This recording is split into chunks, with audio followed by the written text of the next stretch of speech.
This show is a member of the Sorgatron Media Podcast Network. Find out more at sorgatronmedia.com. This show is brought to you by IndyWrestling.us. Check out IWC, RWA, and more. And listeners like you, support this show at patreon.com/Wrestling Mayhem Show. Hungry as fuck, but I ain't starving yet.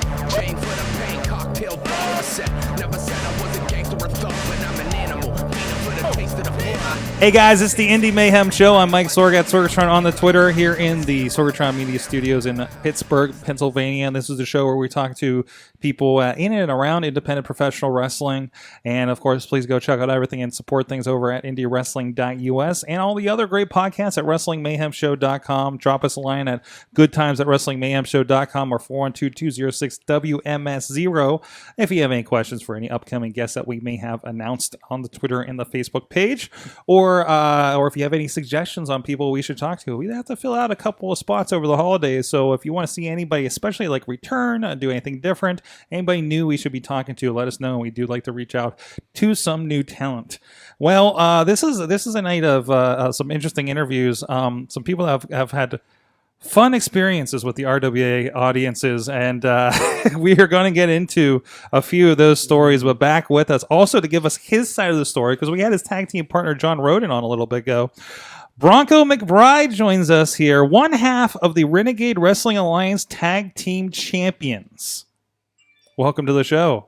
Thank Finally, you. We've been trying. How many years have I tried to get you on this show? Well, How many years? I want to point out, it took your tag team partner getting here first to motivate your ass to get out here. Well, to be fair, the first couple of years, my job, you were doing just on Tuesdays, and my shoot job was Tuesday at 10 o'clock is when I got off. It was a block shift. So, to be fair, but I'm going to say, let's see, we started training in 2010.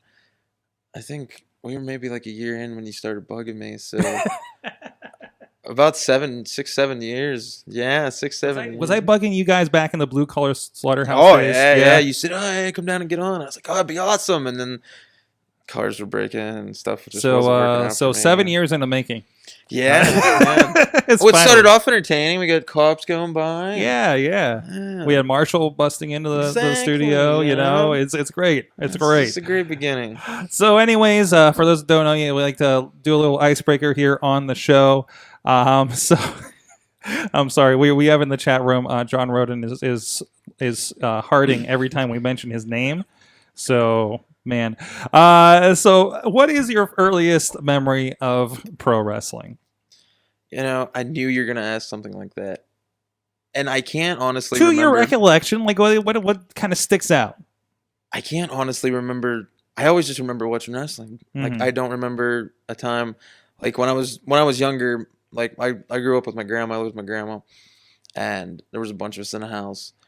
And I don't remember who turned it on, but I just remember always watching it. And I remember I was a big Stone Cold fan, obviously, you know, who wasn't. But I remembered probably something with Stone Cold would be my first thing I've seen. But I just always remember watching it. And the more I got into it, like, my grandma became a big fan of it. And people, you know. It people really, around me. Stone Cold really gets the grandmas, doesn't he? Oh, yeah.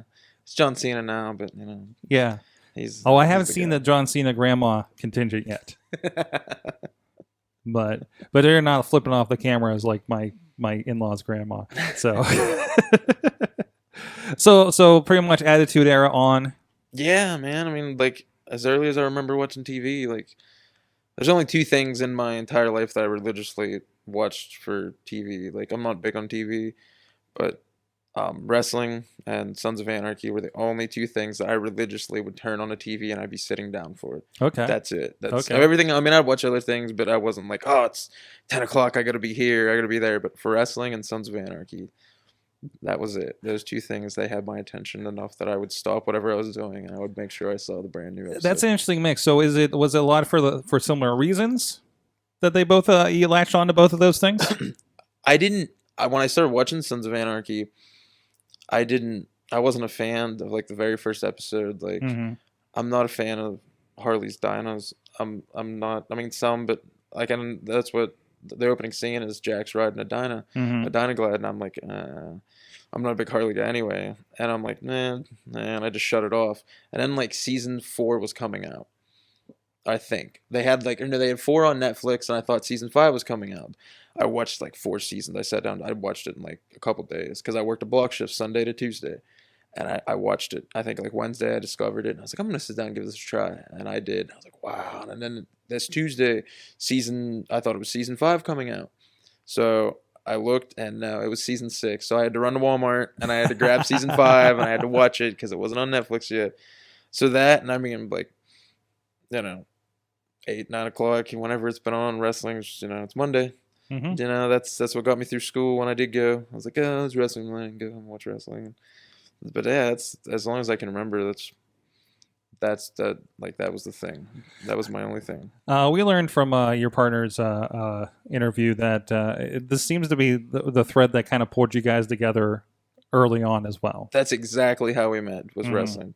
He moved up from Beaver Falls, I believe it was, and he sits down at the table. And the table I sat at lunch, like, well, when you see me in the ring, I'm not much of a likable guy, and I like that's me most of the time. But I don't. I'm not a people person. I can vouch for that. Yeah, I'm not a people person. So I kind of do my own thing, and I have a few select friends, and I just keep it at that.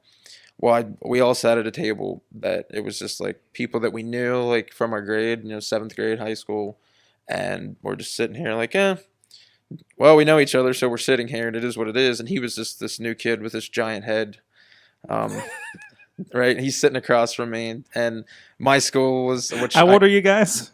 I'll be 27 in like a week. I'll be 27 in like a week. No, I mean, how old were you then? Oh, then let's see, 7th grade is like 12, 13. 12, 13. Oh yeah, he's had that big head forever. Okay. He grew into the head. He grew into the head, yeah. So he sits down, and at the school it was the big like, like I didn't have any other friends in there that watch wrestling because like most schools, no one openly likes it. It's a little secret. Like, go home and watch it, but then you're gonna come to school, like, stupid. Well, he just goes like, does anyone like wrestling? And I was like, right here. I was like, this is the guy. And we talked like all lunch. We ended up having study hall together. We started talking about it. And then that just started what we're doing. We'd get together for pay-per-views or do this and that. And it was wrestling all the time. But, like, we started wrestling around. We had trampolines and stuff. And we did, I used to cut school. And I never liked school anyway. I wasn't big on school. So I'd cut school, and I'd make, like, cardboard titles. I mean, I'd tape them up, and I'd cut out little designs and stuff. And I put a lot of work into it. We'd put stuff on YouTube. We'd edit videos and stuff. They're all taken down now. It's horrible, but we really that's all we did. Like, just talked about wrestling, lived wrestling, and then as we got older, we just decided maybe we can give this a try. Because we were it's a small town. We were just kind of like, that'd be cool to do, but is that possible? And my aunt had just moved down to Georgia, and her husband had like a big commercial roofing business. So I went down to help work. He had like a big job, and I'm helping work. And I said, oh, there's this school down there. I can't remember the name. It's like the WA4 or whatever it's called in Atlanta. So I went down, and we went in. They had like Wednesday shows, like an hour long, just for the guys training, just, free, come in just to get them experience in front of a crowd. Mm-hmm. And I go in there, there's like 4 rings in there and like all this stuff. Like, it's a nice little setup. And the guy's like, oh yeah, Dave Taylor just left like half hour ago. You just missed him. I was like, oh yeah, that's cool.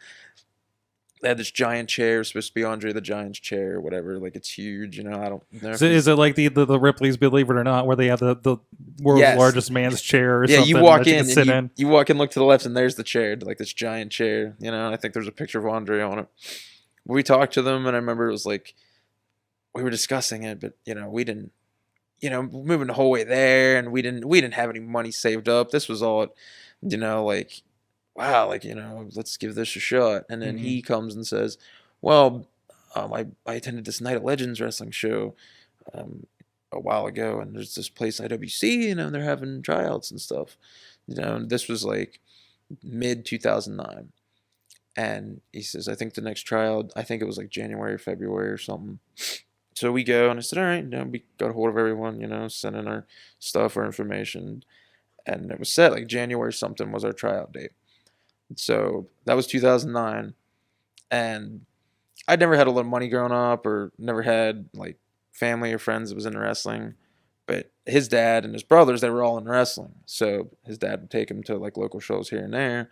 Well, we ended up bragging rights. 2009 came to Pittsburgh. Yeah, I remember that. I think that was my first show ever being to. Like I never got to go to an indie show. That was my first show as bragging rights. Really? Yeah, and we were way up in the Isn't that nosebleeds. the one where Randy Orton almost blew up John Cena? I think. Yeah. I remember it because somebody bought the DVD and there's like a silhouette of us. We were in the nosebleeds and there was a camera behind us, so we were like, there has to be one clip of us on there, right?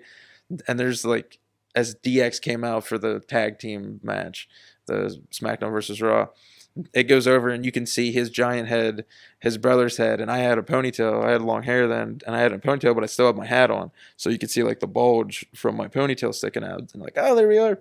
And it was a quick glimpse. You can never tell it's us. So we only know because his big head, my ponytail, and his brother. So that was that. And then I think we went to a show at the fairgrounds somewhere. I can't remember what the name of that show was, but then later that day they were advertising, hey, there's a show up in Erie. It was PWR.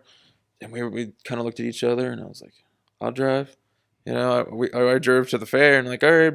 So we jumped in the truck and went up there, and we just like started, went to a couple of these shows around the area until January come around. We went down, tried out. I think there may have been like 5 or 6 of us there for the tryout. We go down. I'm not knowing at all what to expect, but And it's both of you. You and Rodin were there together. Yeah. He went down to his mom's, so he was already like down here in the area. I came from home, so I drove 2 hours, and I go in, and I think I didn't even have a card at the time. Like my card broke or something. I was in the middle of fixing it, and that happens to me all the time. But so I go to ride down. We get down there, and we go there, and now at the time, like I didn't know any like local close guys. I didn't know any local like Pittsburgh wrestling guys. I wasn't on the up and up for it. And we go down there. Jimmy DeMarco's there. Super Hentai's there. And Chuck's there. Chuck Roberts, he was the owner at the time. I think someone else was there. And then Shiima was there. Or DJZ, And we did our tryout and stuff. Like, all right, I'm going to talk to them and we'll call you and stuff. And I was like, oh, yeah, it went pretty quick, but they had us do all this, bumps and rolls, and the whole give it a little bit of everything, kind of see how it goes, And I think it was like a week or something went by, all right, we'll wait and see. And we got the phone call, like, oh yeah, if you want to come, go ahead, like if something you want to do, and I was, yeah. Then I called him, like, all right, I guess we're in. I guess it starts here. And then the very first practice we went to, I missed the first one because I don't even remember why. It was so long ago. I usually have a pretty good memory about things, but I think there was I had like a family emergency or something. I can't remember. But I went to the second practice. And the very first practice I go to, it's the night after homecoming or prom. I can't remember. I got maybe an hour's sleep. I'm hungover. We go in and everybody's standing there like, Super Hentai standing there. DJZ's standing there. And they're looking like serious. And I'm like, what's going on? What is this? Like, this doesn't, this feels like, no, something's wrong. Well, we had a Clearfield show that weekend, and because, like, we did get a pass because we lived up here, like, you don't have to drive, 3 hours down and help unload, just be there as soon as the ring gets there, set it up, help do whatever, part of doing everything. Well, the guys that were from down here, they pulled in. And as they were pulling out, they didn't wait that long. They were pulling out, the ring truck was pulling in. So they didn't help. So Super Hentai goes, well, we're going to do this first one as a class. This is punishment practice. And I was like, all right. I'm hungover. I had like maybe an hour, 2 hours sleep. This is great. We started off with, I don't even remember, a bunch of squats. We did Japanese push-ups. We did leapfrogs. We ran, I want to say one of the guys puked. I don't remember. And the whole time it's like, well, we didn't even do anything. I got through it better than I thought I was going to, being hungover and not feeling good.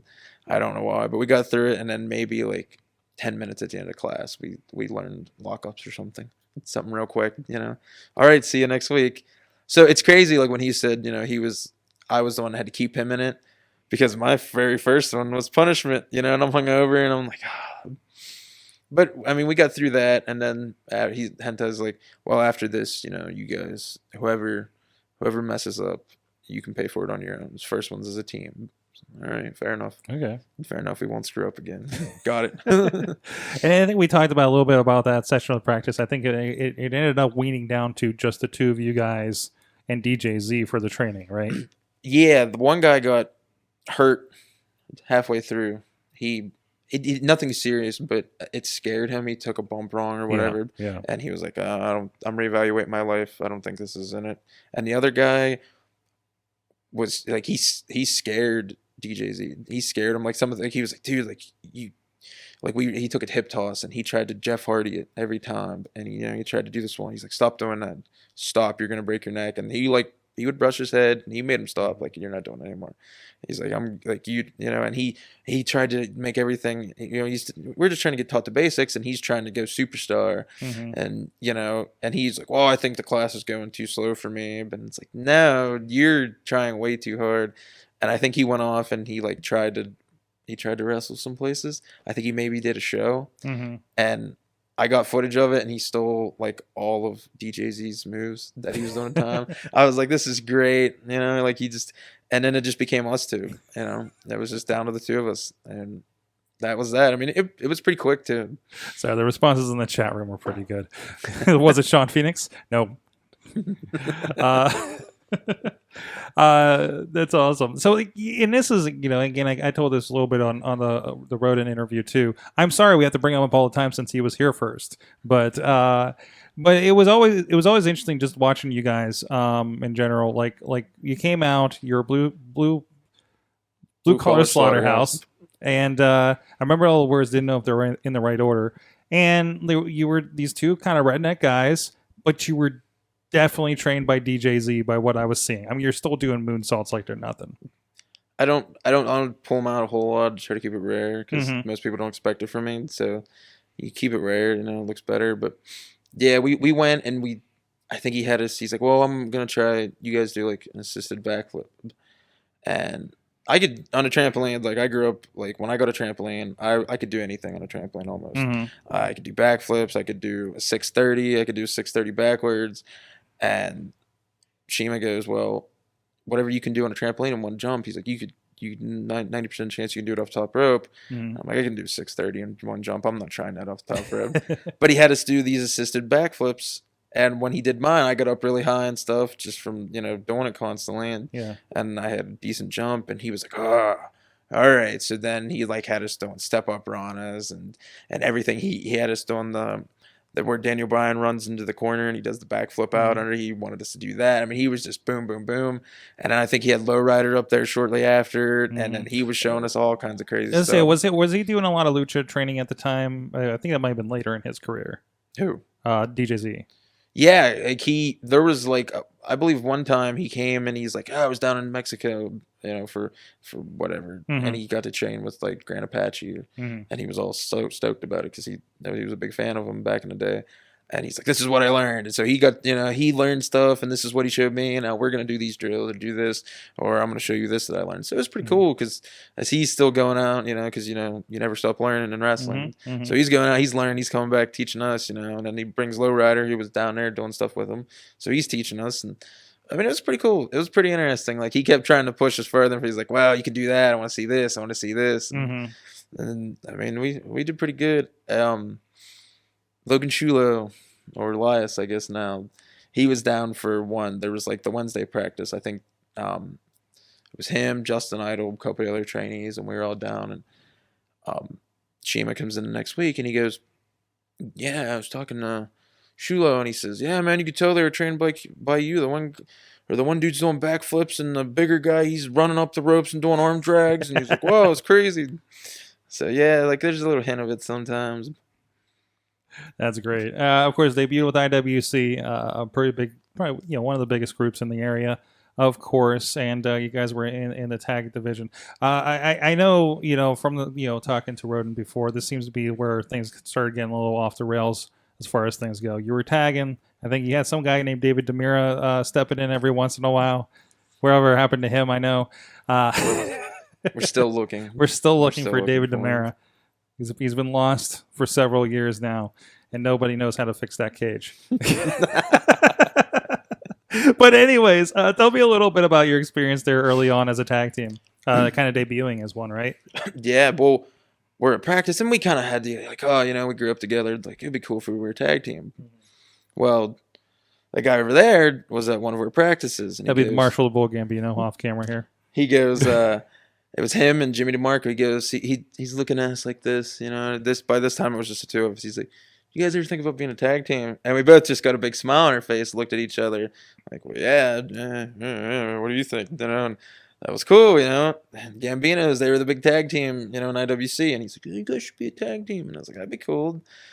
So, which we already, we didn't know how to bring it up, like, hey, because we're early. Like, I got my name early on. I got the Bronco name early on. He got the Matt Segare's name early on. And, like, DJ Z came up with, he's like, oh, try this, and that. Because he was at a Clearfield show, and his vehicle broke down. So we went and rescued him and stuff, because he's not a car guy. And my grandpa was a mechanic for many years, so most of the family knows at least a little bit. So I stopped. I was like, well, yeah, you can't fix it tonight. You're going to have to either go get the part and put it on, which I'm not doing because it looks, there's not enough room in there. So you're gonna have to get towed. So he comes back to Rodin's house, and we had like a little sleepover or whatever. But you had DJ Z's on. Yeah, but we didn't sleep. We were just up all night, brain picking, Yeah. just kind of talking and this and that. And he came back, I want to say a few weeks later, and he goes, I got it, you guys are the Blue Collar Slaughterhouse, because you got that blue collar this and that. And he just explaining our lives and everything he saw. And he goes on this 10-minute pitch for me. I got the name, I remember being, somewhere down south. He's then this wrestler, his son's legit name was this. He never said the name. He's building this up. I'm just pumped, I'm excited. We're maybe 4 or 5 months in, and I'm ready to go. Like, yeah, he has me, he's building it up. And then, this was his son's real name. I was like, you got to be a wrestler. It's perfect for you. He's like, Bronco McBride. And I was like, okay. And then he just looks over at Rodin, who was Matt Segare's time. He goes, and you're Matt Segare's. Segare's is Persian for battle axe. What? He goes, Segare's is Persian for battle axe. I got a 10-minute speech on my name where he came up with it and how he thought. And he goes, Bronco McBride. You're Matt Segare's. That's Persian for battle axe. And that was it. And I was like, okay. And I was like, I don't want the name Bronco. And now it would have been stupid if I didn't take it, because I don't know any other Broncos out there. And people in my daily life that friends that knew me forever call me Bronco now. Like, everybody calls me Bronco. I don't respond to much of anything else because I'm just not used to it. So he gives us that pitch, and I remembered I printed out a list of names. Like, I was thinking, and I put so much thought into this, and I fought it for a good 3 months. I sent names to Justin Idol. I was like, do you have any ideas? Do you think any of these look good? Like, here's why I thought of each of them. And I sent names to Shiima, and he still was like, it's this and best and bad. Bronco McBride, man. Everybody started calling me Bronco. We go to the shows, Bronco, because Shiima started doing it. And I was like, all right. And then it stuck on me. And after a while, I was like, this is stupid. Why wouldn't I take this? Like, it sticks. But we started wrestling, and like, we were doing good, and everything was going on. We were excited. Everything was coming together, and we were working almost, I think, every show. I don't remember missing any. And we started branching out. We were doing pretty good, and there was still like times where, and he didn't mention this. I watched his podcast. He didn't mention this, but the time that he was talking about, whenever we were supposed to face Jimmy Nuts and Joseph Brooks? Yes. Yeah. They were just coming in. We were supposed to face them at a proving ground. Well, Joseph Brooks had a wedding like a year in advance or whatever. Yeah, he's in the wedding. He couldn't make it, something like that. And so Idol comes up, hey, I don't know if you heard, but it's just going to be you and Jimmy Nuts. And Rodin was, of course, like, yeah, you're disappointed. He had a few friends and family come down. And, like, I get that. But there was a certain referee that rode with us, and he was just that's bull, man. He could. This is proving ground. It's these trainees are young and they can be switched around.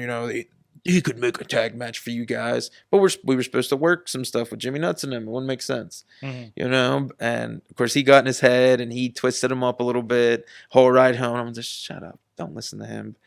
I mean, I understand it's easy for me to say that. I'm wrestling. You're not. But it was somebody that just kind of got like hit the right nerve. Yeah, like he was disappointed. Anybody would be, and then he was just like boom, boom, boom. Well, that ended up happening, and the reason why I was told is why I was picked, because he had one of his little stints where he was like, I don't know. Problem is, he'll get negative. Back in the day, he would get negative, and he would act on it a little too quick. He would like, hey man, I don't know if I can keep doing this and stuff, and I'm trying to figure out my personal life and stuff and get it all together. And so, because he kind of did that, they're like, well, Bronco's been here, yada, yada, yada, but we're going to throw him on. And that's just, it was, other than that, it was just basically flip of a coin. Yeah.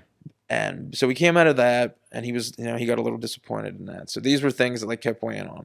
And then we were supposed to, how it was pitched to me, like we were supposed to have this, big, angle with the Gambinos and stuff. Like we did a few matches, and I remember there's a promo on YouTube. I just saw it the other day, in fact, where we attack them, and I drive Rodin's car and I hit Mickey and stuff. Yeah, it's on there. And one of the funny things, if you watch it, and because it's so dark outside, like when we jumped out of the car, like he goes after Marshall, I went after Mickey. I think I threw Mickey down. I ran over to help because Marshall has the upper hand. I'm running over to help him, and I just saw two guys in black. And the first shot or two was Rodin because I couldn't tell. Boom, and I was like, oh no, and like instantly. But we did that, and then I don't remember exactly what happened.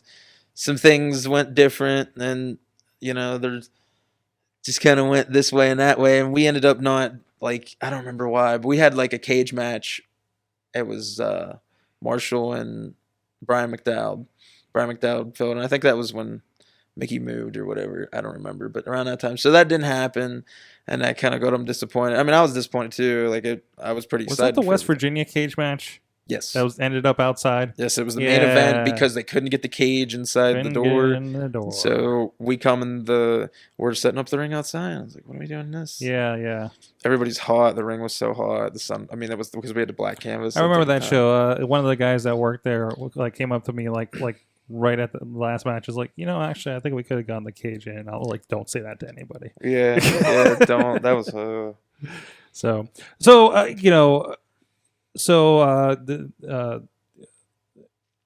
Sagaris, now Rodin, went off kind of on his own, figuring out his life. You can see his interview to find out what happened there. Yeah, he went off, and he said in his interview, right as we debuted, like we did like 2 last training sessions just as practice with Justin Idol. Yeah, 2 or 3, something like that, and we were just working matches at that point because Shiima was adamant about I don't care if it takes 2 years. I want you guys to look better than trainees when you first have your first match. Yeah. And because he said, I'm training 1 class. You guys are the first and last. So I want to do it right. And he had like that ROH documentary thing going on, one of the 3, and then he just started doing stuff with Impact. So he's gone, so I mean, he's the one with us training every single day, So he knows us. He knows what we can do and what we would mesh well, and knows more about us. Whereas the other guys, like they do to a point. So he's not there to have our back, be like, well, this would be good for them, or I'll try this. Like, I think they'd be really well in this, or. So we were kind of like, you're going fresh into the bookers at the time, and they didn't really know what you were capable of. Yeah, so they're so it's at the point where he wasn't there, he didn't have her back, so to say. But I mean, I understand that. I mean, I don't blame him at all. And then Rodin makes his big exit, and I'm like, wow. And at the time, we were tag team champions, not at IWC. I think it was at 5-star or something, and I think maybe Black Diamond too. I can't remember, but I was like, we have tag belts and stuff like we're doing good, what's like we're working, we're having fun, and he's like, and I got it, he had to go, and I do to a point. Like everything I said in the promos, like it has a real feeling to it. Mm-hmm. Like I do felt like he kind of split, and I was just left. Okay, now it's just me. No Shiima, no Rodin. Like I am me. I'm a tag team wrestler without a tag team partner. I now have to reinvent myself. I have to do my own thing. And I'm like, and of course, Chuck's like, oh, just work with me. We'll get you back in the loop. Obviously, I mean, I get it. I'm a tag wrestler without a tag partner. Mm-hmm. So it is what it is. And I started working, and I mean, it was a little like, well, it's just me now. It is what it is. So I started working, and I had a few matches with a friend of mine. He's from the Altoona, Johnstown area. His name's Zach Rain. I had like 3 or 4 matches in East Brady with him when 5-Star was in East Brady. And I got my confidence level up, and I was like, okay. And I think like on match 4 or 5, and then I was like, all right, I'm good now, like I got my mind out of the tag team, part.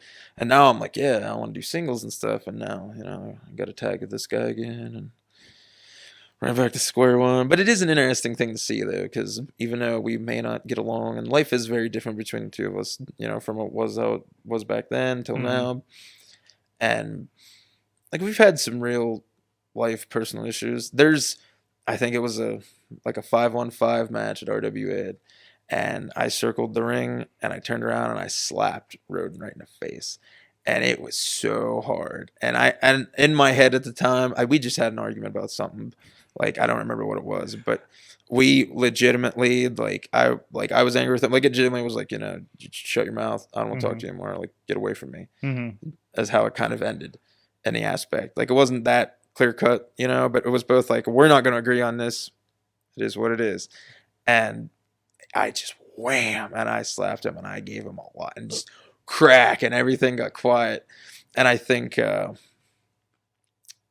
don't remember, Idol was on that team, and Ryan Edmonds was right next to him, and he goes like this and looks at Rodin's face. And Rodin comes in, and we went at it like legit. I mean, he's nailing me, I'm nailing him. We're legit. Like everything, like we tackled each other a couple times on the outside. It was all. And this was early on in what became the feud out there, right? And this was all like that was real. Like if he took me down, it's because he took me down. If I took him down, it's because I took him down. I didn't give an inch, and neither did he. Like it got real for a minute. And for people that maybe haven't checked out their feud in RWA here. All that available over, of course, at IndyWrestling.us. It was like there was definitely a heightened intensity whenever you guys were in there. It seemed like you were topping the violence from month to month. I know. More recently, there's kind of jokes of like, can we really have another John Rodin and Bronco match? Because it seemed like it was you guys every month doing something different. But it was something different, and it stuck out every month. And I mean, there's that pressure there when you're working the same thing to deliver more and more. And somebody said to me after one, I don't remember I don't remember what match we had, but they said something about topping it, and I said, "Oh, you should wait till next month." Was my line, and that's the one where I was bloody red like the next month. I don't remember the one before. Was that the pile of chairs one? Yeah, there was the one before that somebody said something. I said, "Well, you want to see it top next month?" And we just went into it, and I'm thinking, okay, I got to top this one. And then it got bloody. And I remember, like, I got hit with the chair over to the outside, and I stood up and I turned, and I could feel the blood. I didn't realize how much was it at first. Like, it felt like I was in the shower, standing under the faucet. And I turned, and I just see all these fans, like, front row. And they start backing up, and then it really starts flowing. And then I turn to get back in the ring, and I'm grabbing a chair, and I'm pulling myself up, and I'm doing this, wiping the blood out, and it's instantly coming back down. And I look across, and Rodin grabs a chair, and he turns and goes like that. And I was like, wow. And I'm like, if he's looking at me funny, I'm looking down, and blood's just pouring and stuff. I was like, well, here we go. Yeah, I remember it was a pretty good reveal when like your head popped up, and it was just like all over. Yeah, because I rode to the opposite side of the camera, and I just turned around, and I climbed up, and just blood's pouring down. So it was pretty cool. It was a pretty cool moment. You got your crimson mask. Yeah, more than once. Of course, RWA. The conversation for anybody who's a regular in RWA doesn't go without me mentioning the crowd there. And I know we were talking about a little bit beforehand how you've been kind of on the front lines of some pretty crazy stuff that somebody in this room might have started, or at least tried to finish. And especially, and again, like, with this feud that you're doing, people are definitely into it. Both as, you guys were fighting and now teaming up and doing something interesting with that. We'll talk a little bit more about that too.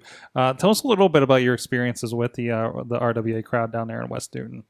I mean, it's definitely, I like the crowd. They're not, you'll get some crowds that are so spoiled.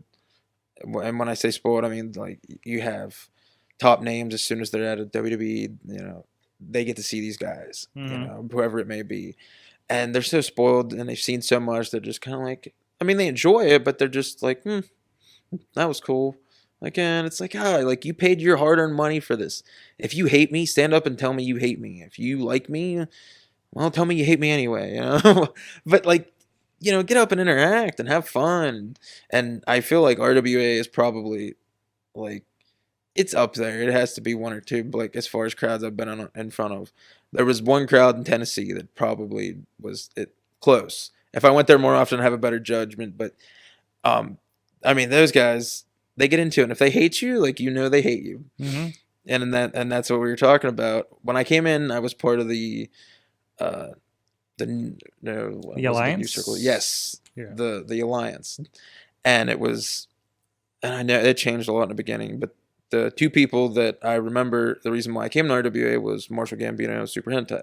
I don't remember what I was doing at IWC. I think I was still shifting around or whatever, and I hadn't been on like a show or two, and because I was still finding some traction and stuff, and Marshall goes like, "Oh, we're doing this thing down here, this group." You come on down and check it out, and get in here, it's a fun place to work. So I come down, and find out very quickly Marshall has a lot of heat with the fans. Like, they don't like him, And I love, I mean, it comes natural to me. I'm an easy guy to hate, so I love hatred.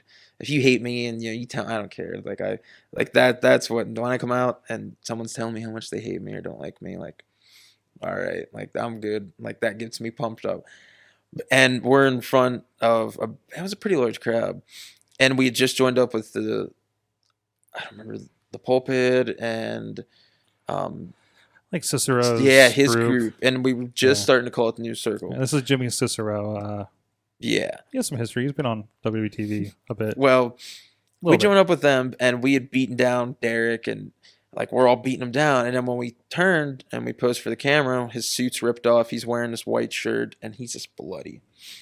Now, RWA fans, they love that guy. Like, they love Derek. And I mean, he's at the door, greeting you on your way in, greeting you on your way out. Like, he builds that connection. And, well, they were pretty mad. And of course, there's no guardrails down there. Like, it's that at home experience, that feeling. Mm-hmm. So it doesn't take much to stand up, and you're right there. So naturally, I think Gory and Rode and a bunch of other guys came down. We all jumped out of the ring, and the crowd's like right there. They're not sitting down. No one's sitting down. Everyone's standing up. They're kind of closing in on the ring. And I was like, okay, Hentai and Marshall. That's what I'm thinking. I look over. Hentai's right here. He jumped out on the same side. I look to my right. I don't see Marshall. Well, he jumped out near the curtain. He probably went to the back. All right, cool. So I'm doing this because I can hear people, F you, try that on me, bring it on, all this stuff. And so I'm just kind of like, being aware of my surroundings. I look over. Marshall Gambino, not being a big guy, is standing like this. There's these two big dudes in front of him, and they're in his face. And I was like, whoa. I was like, that's not good. And he's surrounded, like, he's not, fans are surrounded him. He's not by the ring and they're in his face, or, there's nothing but people around him.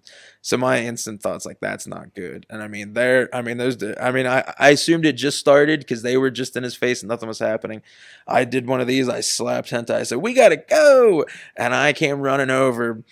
And right as it looked like to get physical, and I just, boom. And I tackled the dude in the left. And I think if Marshall explains it, he's used this term a couple of times. A blur of Bronco came out of the left. and took that guy away from me, and he shoved the other guy back. Security finally gets over there, and they're pushing us back. I was like, get those guys back. Marshall's fired up, right? And everybody's running their mouth at this point. We're backing up, and there's another fan closing in, and they said something. Of course, he's on fire, and he turns to say something. I did one of these, pushed the fan back. I turned around and bear hugged him. I was like, we gotta go. We're way outnumbered. And I just started pushing him. And all I had, pushed him. We almost took out the curtain and got him to the back. I think that was 2 shows before the cops called or something like that. I don't remember. You have to ask him. But we got back there, and I was like, wow. And that fan, what I had learned later, what was actually said is how he puts it. Well, the fan spit on him, and, of course, Marshall, he's still going out with the fan, and the fan threatened to stab him. Well, you want to threaten, and I understand completely, you want to threaten to hit me, or, I'll knock you out, you're going to say that. Mm-hmm. But, you're going to stab me? And that's a turn. Yeah. That escalates quickly. Too far, and but yeah, so, and then, I'm going to stab you, and a blur of Bronco, took out that guy, and that was that. That's how that story went from my perspective, at least. Hentai didn't even make it over there because security grabbed him, 2 or 3 guys grabbed him, and I was like, what are you doing? Those guys over there, these guys are crazy. We're trying to get out of here. No. I'll pull my people back if you get those guys back, was my mentality. And with this, of course, you're teaming up again with Rodin, playing Uno with him. I'm noticing on the internet, trying to get along. It looks like some sort of couples therapy, as dictated by Dr. Feelbad. We have called in a question several times over the years. His degree to be called a doctor. I was gonna say I don't know. He's trying. Yeah, he's trying. At least playing the part right now. I don't know how far he's gonna get with that. Comes naturally. I'm not an easy person to get along with as it is. So, and then you got to make me try and get along with someone. I don't know. It is what it is. It's a lot different this time around. Mm-hmm. We're both a lot more experienced, obviously. If you watch his interview, I think you can see that his head is not in the same place as it was back then. Mm-hmm. And I'm since then I've started single stuff. I've got confidence and stuff. I was I started getting happy with the things I was doing and stuff and sticking with it. So, it's I'm kind of interested to see where it goes with us, just because it was how it was then, and now it's something completely different, so I don't know exactly where, but we won the tag belts in our first teaming. So I guess we'll just have to see exactly how that pans out. All right. Well, I think I have a couple questions. I'll try to back through here, but in the meantime, I'll throw one that I always think about every time I see it come out. Is it tough to travel with spiked elbow or shoulder pads? Yes, because I keep getting a good close look, and those are real sharp. I'll tell you a funny story about it. How I ended up making them, and I know they just call them the Road Warriors place because that's what they associate it with. My original idea was I was sitting at the house, Mad Max Road, Fury Road came out, and I'm a big Mad Max fan. I watched all of them. Amazing movie. Yes, and the chest piece that Immortan Joe wears, and it was cool because it was made, the post-apocalyptic, he just puts symbols on there and a computer board for something, and just kind of pieces together his own armor and his own little decorations and stuff. So that's kind of the idea I had, and when I was making it, I put it all together, and I was pretty happy with the outcome. I was surprised. I had a, which I think it was Rodin's that ended up in my possession years ago.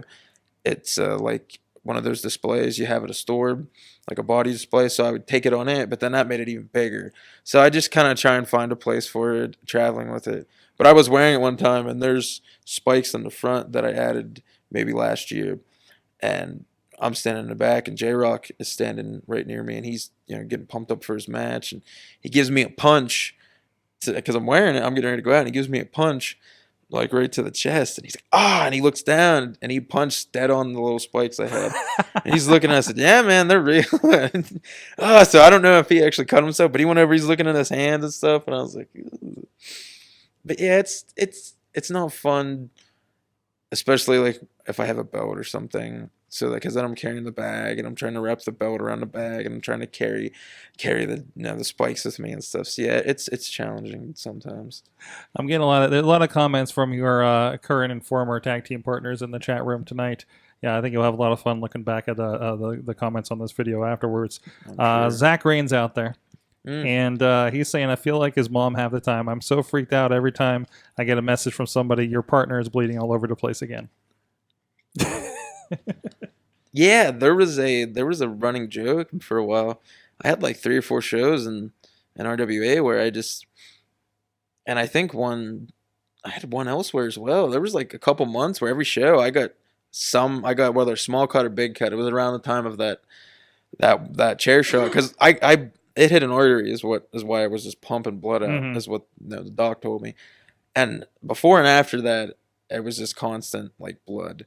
Like I got hit with something and it cut me open, or I broke my nose and my nose was bleeding. So it was constant, like, is Bronco McBride gonna bleed tonight? And I'm like, I don't know, maybe. Like the way my look's going, I just might. But yeah, it was a constant thing. So yeah. That's awesome. Of course, you guys have RWA as of this recording coming up on December 8th. It is Seasons Beatings. You're going to have another tag team match. And what do you kind of see your guys' current dominance in the tag team division going this time around? And are there other card games you're going to try along the way of getting along? I don't know, man. Uno isn't my thing, so... I heard chess was suggested, I think, by Dr. Philbad. I'm not a chess guy, so I don't see. I don't know. I don't know what we're gonna have to do to show that we can get along. But Twister. Yeah, I don't know. That might really Dance Revolution. Yeah. Couples. Dance Revolution. Yeah, I don't. I'm not. Rock band. I don't. Well, we'll see. I don't know. There's a wide. Yeah. What's that? Naked chicken. There's a wide variety of what we could do. There should be a poll. There should be suggestions. How do we get you guys? Like, there you go. Put that in there. Hit on the comments. We'll direct all of those to RWA management and see what these guys need to do here to get on the same page. So trust falls. Are we going to do trust falls? Maybe I don't. If he goes first, I'll do a trust fall. If he goes first, I'll gladly do a trust fall. You got to really put your trust in it, though. We have to. You're going to wear the spikes for yours, and yeah. Just because you just in case, it's for safety first. He's an honorable guy. I think he would risk it. Right? There you go. Where can people find you online? The McBride Show on Instagram, and then Bronco McBride on Facebook is pretty much. That's pretty much all I have a Twitter, but I haven't been on it in years. It's out there somewhere. I tag you every once in a while. Really? I don't have to go check. I'll see any love. I don't. Every time we put your match up, man. I haven't. Rodin's all over that. Yeah, he's a Twitter guy. I'm not a Twitter guy. I'm not much of a social media guy as far as I feel like that's why I thought it was cool, doing this interview because I don't post anything personal, even on my personal profile. No. I don't post anything. Like you don't, or some people, what they ate for every meal. Mm-hmm. You don't know anything. I don't post any pictures really. I do absolutely nothing. So, I was like, it's rare opportunity, kind of step inside and see. But I do the Facebook. I do. Everybody's on Facebook. You gotta have Facebook. Yeah. 2018. You gotta have Facebook. I realized I didn't ask best and worst, but I feel like you covered most of it of indie wrestling over the years. The worst, I don't know, is probably like dealing with the change for me, because like not any so much anymore, but the constant. Like, we don't, our trainer isn't here. We don't have anyone ever back. Yeah. Or my tag partner isn't here, Mm-hmm. And for a while, it was like, am I going to have a tag partner? I don't know where his head was at. That's probably it. And there's always your other little things, like that go along the way, like traveling and, depending on where you go and how far you're going out and all that stuff. But the best is probably that, Like not only the interaction with the fans, but like the whole. For me at least, it's an escape. I don't like with my personal life. I don't do a whole lot personally for myself. Like wrestling's that's my thing I look forward to. Like, okay, weekends here, I get through my day job, go home, do my thing, and then like end of the week, like, okay, whatever stress I had, like I can put it all on the back burner. I wake up late as always, and I get ready for the show thinking I forgot something, and I'm on the road. And as soon as I get there, I'm ready to go. Like, all right, what are we doing? Like, what's going on tonight? Like, I'm pumped, and then, well, the worst thing is the ride home. Is the last show of the weekend. You're going home, and it's like, oh, back to normal life, back to the boring job and grind, 9 to 5 all week. So that's probably the worst. Like getting out of that whole thing. And sometimes for me, it's getting out of character too. Like I'll go to a Sheets down the road, and I'll still be in character walking through, and then I'm like, oh, I better chill out. Like I'm on Sheets. I'm not. Yeah, 2 a.m. when the drunks are out. You don't want to be challenging at that point. I mean, it makes it exciting. Yeah. Well, it'll start looking like an RWA show. The chat room's going crazy in here. One wrote something about a kissing booth came up. Should we set up a kissing booth at RWA? Winner doesn't have to drive. Candyland, Yahtzee, canoeing, snowball fight. You got a lot of options to choose from here. So, yeah, we'll forward those along. Thank you so much for joining us. Bronco McBride. Sorry, I'm reading his name in the chat. With us tonight, and go check out my RWA and even the early stuff. You can find some Blue Collar Slaughterhouse over there on IndyWrestling.us as well. See how hard it was to carry him way back in the There day. you go. I mean, it does close the loop with what's going on now. And of course, check out everything at IndyWrestling.us and our other podcasts and other past interviews there and at WrestlingMayhemShow.com. Yes. And everything else. But until next time, please support indie wrestling.